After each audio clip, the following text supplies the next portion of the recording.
পাম্পগুলোতে তেল বিক্রির কি অবস্থা?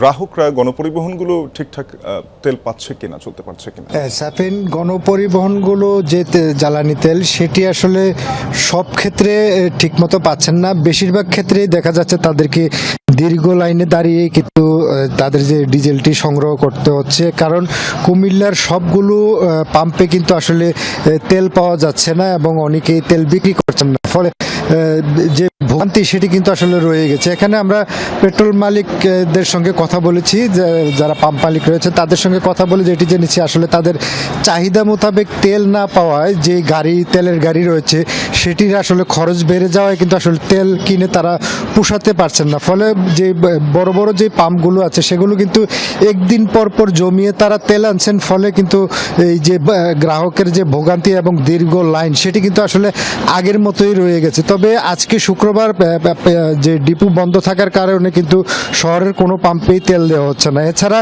যে বিশেষ করে মোটরসাইকেল চালকদের এই দীর্ঘ লাইন দেখা যায়, সেই চালকদের সেই দীর্ঘ লাইন নিয়ন্ত্রণে যারা পেট্রোল পাম্প মালিক রয়েছেন তারা বলছেন যে যদি এদেরকে আসলে ফুয়েল কার্ড সিস্টেম করে দেওয়া যেত তাহলে হয়তো একটি শৃঙ্খলার মধ্যে আসতো। কারণ এই সব লাইনে দেখা যাচ্ছে বেশিরভাগ মোটরসাইকেল চালক যারা রয়েছেন তারা কিন্তু একাধিকবার তেল নিতে আসছেন। অনেক যারা মোটরসাইকেল রয়েছেন তারা কিন্তু চালকরা এই ধরনের অভিযোগ করছেন এবং বলছেন যে ফুয়েল কার্ড সিস্টেমটি হলে আসলে একদিকে যেমন ভিড় কমে আসছে, অন্যদিকে কিন্তু এই তেলের যে সমস্যা কিছুটা হলেও এই সমাধান করা যেত।